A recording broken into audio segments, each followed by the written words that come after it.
associated with the Greeks, because color question isn't here yet. Because the Persians were giving help to the Greeks also. So the Greeks were allowed to come in group, now we're talking about 525, to help with the Africans against the Persians. When the Persians were defeated, the Greeks decided not to go, because where they're going back to? They're now in the land of honey. So they're not going to leave honey to go back. They said to the, well, look now, you're weak, because you've been fighting the Persians so long. We're stronger than you, we're not going. And so the Greeks remain there. This is how they get to stay. But subsequently, from that time, by the way, to now, to this very day, only one African have ruled over Egypt. A man by the name of Naguib, Muhammad Naguib, born in Egypt of Sudanese parents, both mother and father, the one that Nasser them withdrew after he defeated Farouk. Now, so, but it was after the Greeks were defeated by the Romans, then the Romans came in, and then caused the Byzantium period. And you're saying at that time Africa was in decline? Oh, it's been in decline from the time the Persians came. But that's my point. What was causing this decline? It's like anything else. You get to a point where there's nothing else you feel that anyone else could offer. You got careless. And then people come in and take you up. You let people in. You train them about what you're doing, most of what you're doing. They become a fifth column within the system. And they undermine. And they undermine. We're about the only people who come 40 million or so in a nation within a nation that doesn't undermine. Because we have been co-opted so well. See, if the ancient Africans should have taken their books, their religious books, and brainwashed everybody in there, like the Africans are now brainwashed everywhere else.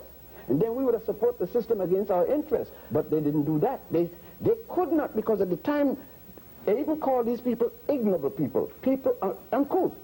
And they went about to shall I say, civilize them. But the same people that civilized, Professor Clarke used a term, the guests, they invited the guests and they became the dinner for the guests.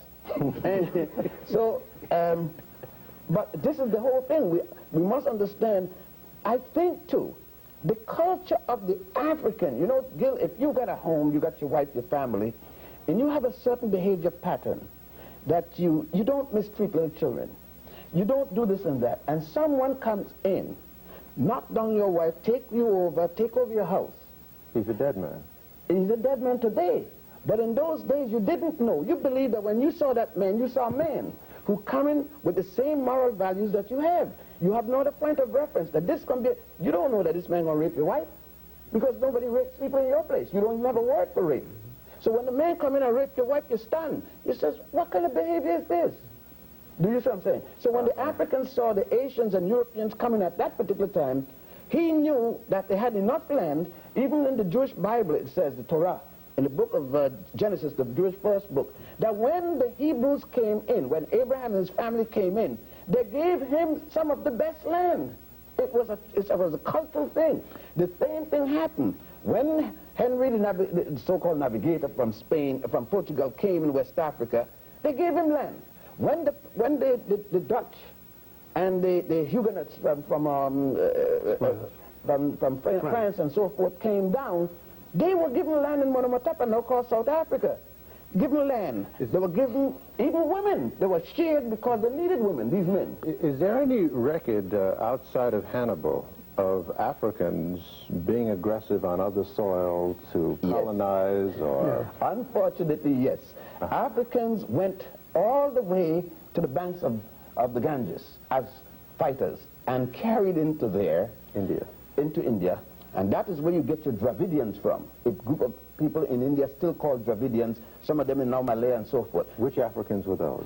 A combination of Egyptians, Ethiopians, and Nubians. A combination force, because at the time, the three entities were one. There were times when you couldn't tell the difference between India, Egypt, and, Nubia, Egypt, and Ethiopia. They were ruled by when one pharaoh ruled in here, he ruled the entire the length of the Nile Valley. When was this? This put us, it's claimed, some claim it's during the time of Hatshepsut, some claim it is during the time of Sesostris II. It all depends on which one. Now, those Africans had conquered all the way to India, and when they were forced out, by the way, It is because of them you have the golden calf. The worship of the goddess Hathor. Hathor was, even the Jews one time before Abraham worshipped the golden calf. They called it the golden calf in the Old Testament, book of Genesis, but it was not called the golden calf. It was called goddess, symbol of the goddess Hathor. They knew what it was and did not mention it as such. The Indians adopted Hathor. Then the virgin thing, the Horus child, and Hare Krishna, the Krishna group. The Christians adopted that symbol. Isis becoming pregnant by a immaculate conception, giving birth to her son Horus by a virgin birth. This story is there still at the temple of Horus at Edfu. You could see it written all over the walls. They adopted the obelisks. The obelisk was in memory of the penis of Horus when he was destroyed and cut up into 14 pieces. Let's push this a little further about the character of the African.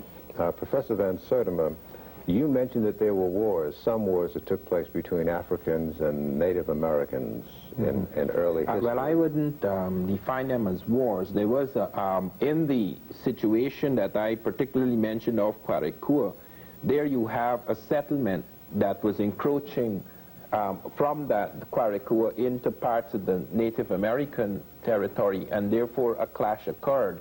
And we do have cases of both of them taking prisoners. Was there an aggressive character to the African that came to this hemisphere? We don't have any clear evidence of that. We do have trader types coming in the Mandingo period, and they were warrior types as well. They had to be, because they had to be extremely cautious moving through new and potentially hostile territory.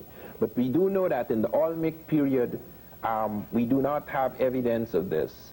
And I want to return to that period because lots of people are not aware of the enormity of the evidence. One of the things that startles me is that nobody has mentioned the terracottas, the clay sculptures of Africans. I have been twice recently to Mexico and looked. There are literally hundreds of these with African, not just the African features, but beards, textures of hair. You could see the evocation of the texture of hair, which is quite distinct from the Asiatic type coming across the Bering Straits to early America. The skeletal types, one mentioned that Wierzyński has mentioned. And then last year, the Science Digest brought out something on me in September, its September issue, in which they asked an authority in Mexico about these stone heads, which I say have African features. And he said the reason why they look African, why they have broad noses and thick lips, is because the tools were blunt. Now that is one of the most ridiculous defenses I have heard from the establishment, because he actually went as far as to say, this is Michael Coe, author of a major book. He's the major authority in Mexico, ancient Mexico. He said that if they had sharpened the nose, if they had got thin noses, it would have broken off. And when you go and you look, you could put your fingers, the edges of the lips, even where they're very full lips, you could see the extraordinary skill. These are 3,000-year-old heads.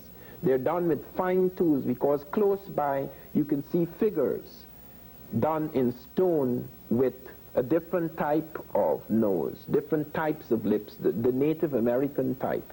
And I wanted to ask, when I was first told of this by Boyce Rensberger, who wrote the article, if you ask Coe if they use blunt tools to make these types, and they then sharpen their tools to make the native types.